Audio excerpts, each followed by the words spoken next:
Eu sou Rodolfo Vidal, eu sou fandangueiro aqui de Cananéia, eu tenho 44 anos, né? Sou filho de Dordinha com Júlio chileno, sou filho de uma caiçara com um chileno.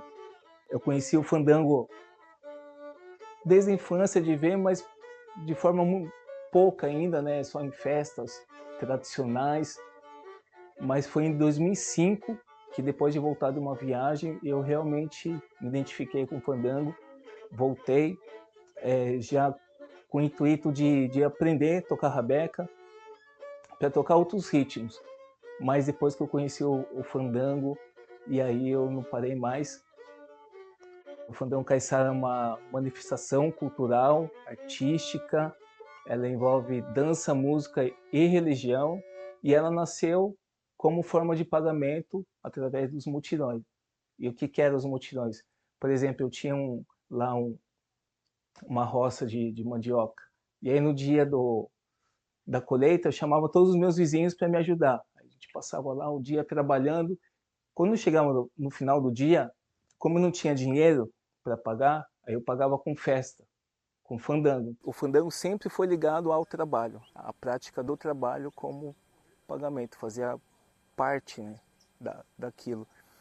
E o que a gente sabe é que em outras regiões do interior, independente da cultura, mas todos também praticavam a música como um ato de trabalho, como um ato também de pagamento. Depois daquele dia, o nome mutirão, eu já escutei, por exemplo, no Alto Vale fazer mutirão. Então, a prática do mutirão, pelo que eu percebi, era no litoral e também no interior. Se escutava esse tipo de prática.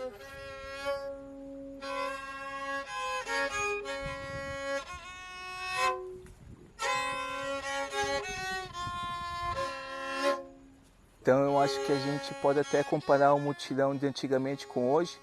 Por exemplo, da pessoa que vai fazer a casa, que não tem de repente dinheiro para pagar pela mão de obra, ele chama todos os amigos lá para trabalhar na casa, ou encher laje, ou sei lá, fazer alguma coisa na casa, levantar a casa. E no final do dia, né, o final daquele trabalho, junta-se todo mundo ali, ou pode servir para eles, ou fazer uma festa ali com bebida, com comida, para agradecer, né, e aquele companheirismo continua. E nesse ponto não mudou, porque a gente precisa do outro, né, para tudo. A gente pode até achar que pode... No mundo de hoje está tão acelerado, né, acho que foi esquecido às vezes que a gente precisa do outro para fazer as coisas. Antigamente dependia, né, assim, para você sobreviver. E acho que com as novas tecnologias você foi ficando mais egoísta, a gente foi ficando mais egoísta, a gente foi ficando mais isolado, mas a gente percebe que para que para que aconteça a gente precisa de pessoas.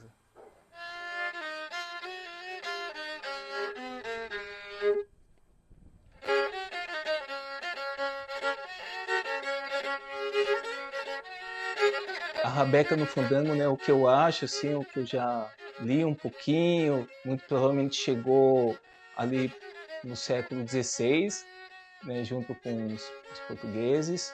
Junto com a rabeca também o violino, muito provavelmente, ou somente o violino, aí também tem um achismo, né?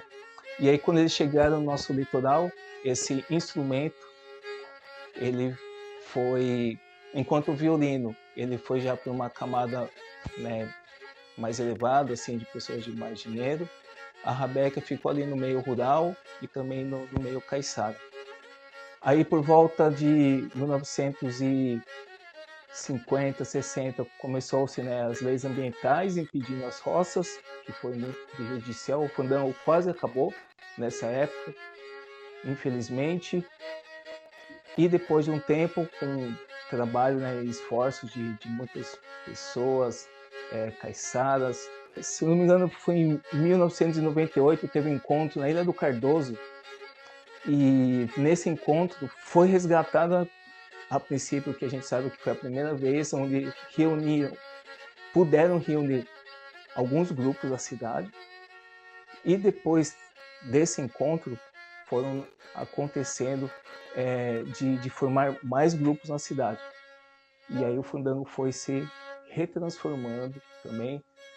Pessoas que não tocavam mais começaram a tocar. E aí também surgiu os rabequeiros, né? Os rabequeiros que estavam ali, não se sabia muito bem quem era, foram aparecendo, e aí com ele todos os mestres, né? Que a gente conheceu, seu Agostinho, Davino, seu Davino Aguiar. Aí eu já estou falando dessa época que quando eu comecei em 2005, eles tocavam ainda. Inclusive faziam parte da oficina de rabeca. Nessa minha viagem em 2004 eu fui para o Chile, fiquei um tempo lá conhecendo a terra do meu pai. E aquela coisa de fazer artesanato na rua, tocar violão, enfim, para se manter. E aí, nessa mesma época, foi mais ou menos a época que tinha o mestre Ambrósio, né, começou a lançar os seus primeiros trabalhos. Eu falei, nossa, tem rabeca aí. Aí me despertou essa coisa da rabeca, esse som, né, essa coisa íntima que tem com a rabeca. Aí eu pensei, nossa, onde tem rabeca? Cananéia. Então eu chegando em Cananéia, eu vou atrás de alguém, eu vou aprender a tocar rabeca. E aí quando eu cheguei em Cananéia, felizmente havia uma associação chamada Rede Cananéia e ela estava oferecendo oficina de rabeca. Então nesse meu retorno dessa viagem, eu voltei para Cananéia, já estava acontecendo a oficina, eu entrei e aí que eu conheci o fandango realmente, porque quem dava oficina eram os mestres, né? E aí a forma que aprendi era no olhar, no repetir. E aí foi quando eu aprendi que eu podia ensinar a outras pessoas a tocar rabeca.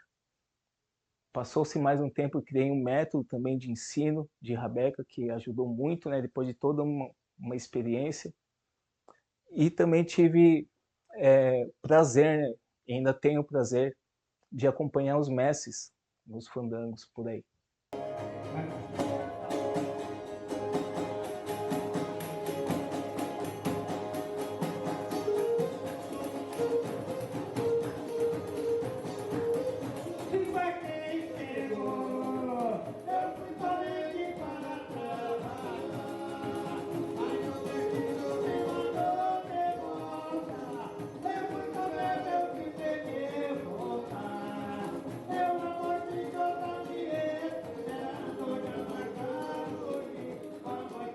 Para mim foi assim, como que eu aprendi? Eu aprendi através, né, de uma aula, só que aí a gente acaba conhecendo o pessoal que constrói e você acaba frequentando esse lugar.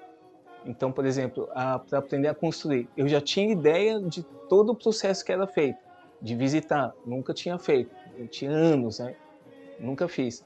Então, quando eu comecei a fazer, foi natural porque eu já tinha aprendido a fazer mentalmente lá atrás, do ver, do observar. Então aí eu criei o meu processo, porque cada um tem um processo. Então o meu processo de fazer, com certeza não é igual do outro mestre, né, do outro. Cada um vai ter um jeitinho de fazer. E aí eu criei o meu jeito de fazer também. Eu comecei a construir a rabeca por uma necessidade. Eu acredito que a maioria de quem toca começa a construir por uma necessidade. Essa necessidade primeiro começou com a viola, que precisava ter uma viola que, enfim, afinasse, que conseguisse tocar nela realmente. E depois da viola, eu comecei a construir a rabeca. E aí foi muito natural que eu comecei a fazer primeiro a forma, que é essa aqui. E aí, a partir dessa forma, eu pensei, nossa, é um desenho que eu criei, porque normalmente cada fazedor tem o seu desenho, né? Então essa aqui é a minha forma. E aí saiu a primeira rabeca. Então eu comecei primeiro pelo interesse, depois do interesse eu aprendi, aí depois que aprendi eu ensinei, depois que ensinei eu comecei a construir, e aí eu comecei a ensinar a construir, e aí eu fui entendendo uma necessidade dos mestres de ter uma produção por conta de burocracia, de contratação, nota fiscal, comecei a trabalhar como produtor cultural também do fandango, para poder até ajudar eles. E também revisar, poder fazer a manutenção até mesmo dos instrumentos dos mestres. Eu acredito que a rabeca ela se tornou tão singular por uma necessidade, primeiro, do tocador, ou daquele momento, né, ou daquele festejo. E aí, cada tocador, ele produz o seu próprio instrumento, né? Então, ele vai ter as suas próprias medidas, os próprios padrões, né, de altura, de grossura. Mas o interessante também é que, independente de cada um ter um diferente formato de fazer, todos eles seguem a mesma linha, né? Por exemplo, da retirada da cacheta, sempre na lua minguante, né? Para que a madeira não rache. Então, por mais que tenha toda essa diversidade, ainda segue os padrões, né? Que eles aprenderam através da tradição mesmo, né? do conhecimento.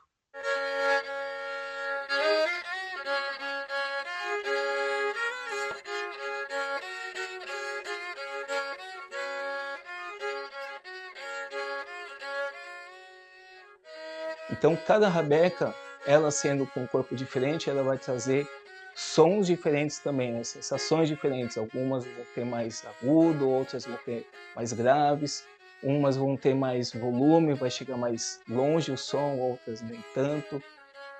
Cada uma vai possuir uma alma. Na rabeca caiçara tem 2 ritmos principais aqui usados no fandango, que é a chamarrita e o dondom. A chamarrita, ela tem alguns acentos específicos assim.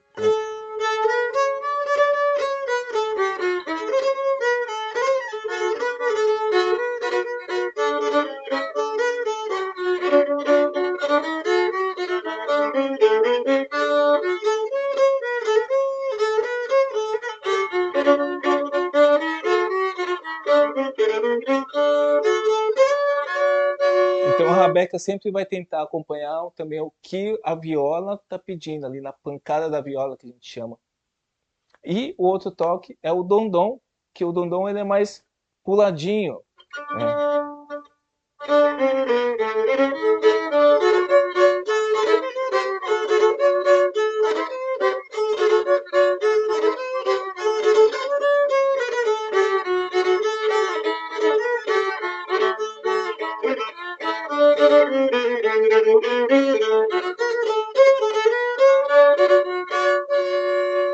E aí cada tocador toca de uma forma que ele aprendeu, que ele criou.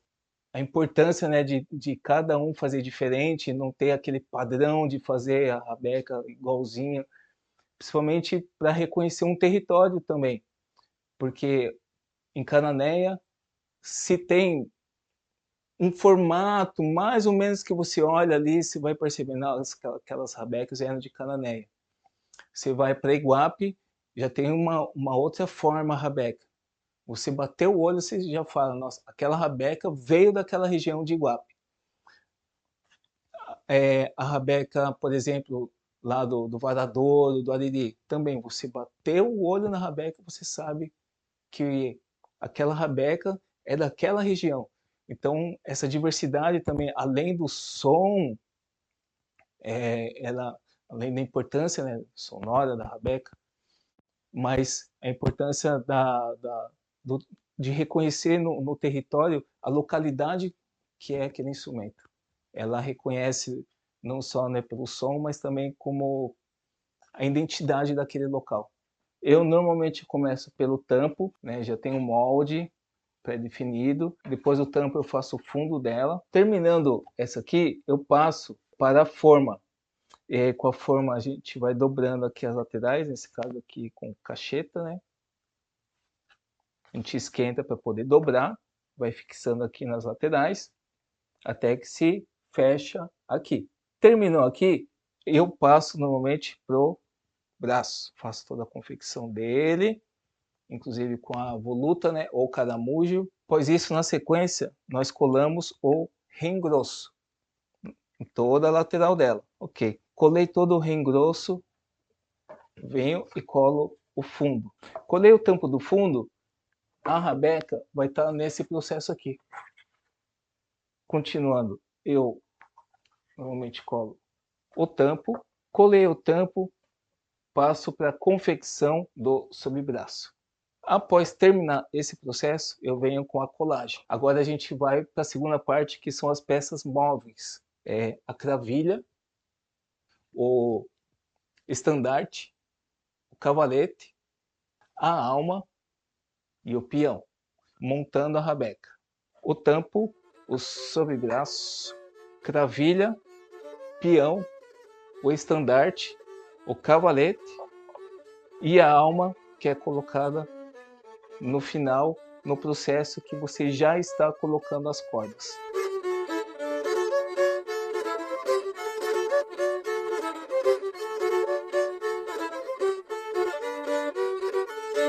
Esse aqui é o que eu considero uma rabeca caiçara. Essa aqui foi minha primeira rabeca que eu fiz. E ela tem alguns detalhes. Ela foi feita com o material que eu tinha no momento. Então ela não é de cacheta. Mas o processo de construção que eu lembrava, que eu comentei, que assistia o pessoal fazendo, foi algo que eu copiei nela. E a rabeca tem alma. Toda rabeca tem alma. E o que é a alma dela, né? É esse objeto aqui, em forma de cilindro, né? Pode ser de cacheta ou outro material. E ela é introduzida, né, dentro da rabeca. E para que ela serve? Para fazer a conexão dos tampos. Quando a rabeca não tem alma, a rabeca praticamente não tem som. Então a rabeca, para ter som, ela precisa de alma. Desde que eu comecei a fazer a confecção, a tocar, acho que a minha relação se tornou algo de como se eu fosse não só um guardião, mas como se fosse mais um professor que ensinasse as coisas aqui da minha terra. E aí o que acontece? Na nossa infância, a gente costuma brincar muito com o que a gente tem, né? Então é com mangue, com o mar, a gente aprende a nadar cedo, a gente já aprende também a saber se a maré está enchendo pelo lado que ela está correndo, se ela está vazando, se é um dia que está ventando muito norte, a gente já sabe que vai cair trovoada mais tarde. Então a gente, na nossa infância, acaba aprendendo elementos da natureza com o nosso cotidiano e sempre através dos mais antigos, né? Tudo através da oralidade. Então, hoje ela é também não só um instrumento de tocar, mas um instrumento de ensinar também. Que eu ensinar de que forma? Fazer com que as pessoas, principalmente daqui, se lembrem de quem eles são e que não se esqueçam de onde vem, né? Da importância, da riqueza que é. Então isso aqui se tornou muito mais um amplificador do que um instrumento.